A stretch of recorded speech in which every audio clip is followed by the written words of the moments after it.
Գյումրու քաղաքապետ Վարդան Ղուկասյանն ավագան նիստերի ժամանակ մի քանի անգամ հարցադրումներ է արել այն մասին, թե ինչպես է քաղաքի ճարտարապետական ու պատմական արժեք ունեցող շենքերից մեկը Մանկավարժական ինստիտուտի նախկին շենքը տարիներ առաջ կորցրել քաղաքային պատկանելությունը եւ տեխնոլոգիական կենտրոնի վերածվելուց հետո ըստ էության հայտնվել մասնավոր ընկերության ձեռքում։ Գյումրու պատմաճարտարապետական այս շինությունում 20-րդ դարասկզբին հիմնվել է առևտրի ուսումնարանը։ Այս շենքում է գործել Հայաստանի առաջին համալսարանը։ Այնուհետ Լենինականի Մանկավարժական ինստիտուտը ԲՈՒՀ-ը գործել է մինչև 1988 թվականի երկրաշարժը։ Երկրաշարժից հետո թալանվել ու ավերվել է։ Երկար տարիներ շենքը մնացել էր վթարային անխնամ վիճակում։ Մանկավարժական ինստիտուտին էր ամրացված այդ շենքը, Մանկավարժական ինստիտուտը փորձեր արել էր որպեսզի վերականգներ ուժեղացման աշխատանքներ կատարել, բայց ցավոք երևի ուժի չպատերու պատճառով չէր կարողացել, դրանից հետո ինչքան գիտեմ ժամանակ կար սոցներդրումների հիմնադրամով այդ շենքը վերականգնվեց ամբողջովին, հանձնվեց շահագործման։ Մանկավարժական ինստիտուտից դա վերցվեց իբր թե ժամանակավոր եւ հանձնվեց ձեռնարկությունների ինկուբատոր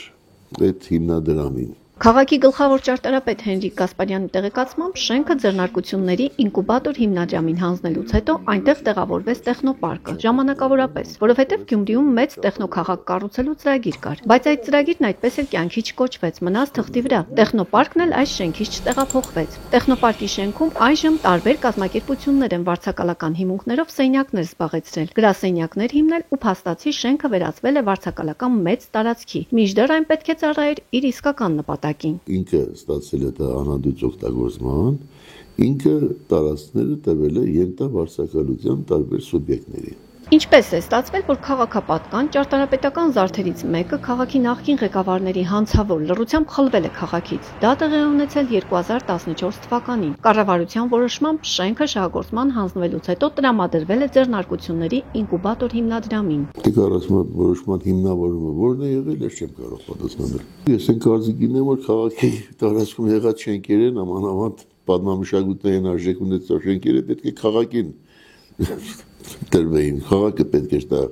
կառավարեր եւ քաղաքի ունեցվածքը պետք է լինի։ Հիշյալ հիմնադրամը ոչ մի ներդրում չի կատարել այս շենքի կառուցման հարցում, սակայն պատրաստի շենքը տնօրինում է։ Իհարկե, ամեն ինչը մտահոգության տեղիք է քաղաքապետարանի համար, քաղաքապետը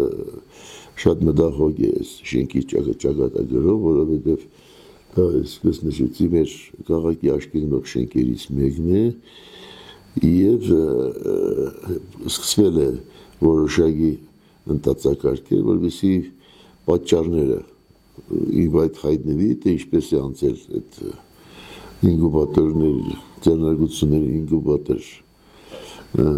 այդ հիմնադրամին եւ արդյոք այդ տարածքները օգտագործում են ռացիոնալ եւ տեղին եւ ճիշտ են օգտագործում։ Փաստացի Գյումրու Մանկավարժական ինստիտուտի նախկին շենքը խլված է քաղաքից։ Ենթադրելի է, որ չի ծառայում իր նպատակին, քանի որ երբ Վարդան Ղուկասյանը երկրի նախկին նախագահի հետ 2011 թվականին շենքի հիմնանորոգման պարկուճը տեղադրեց հիմքում, նպատակը մեկն էր՝ Գյումրու Մանկավարժական ինստիտուտին վերադարձնել իր շենքը։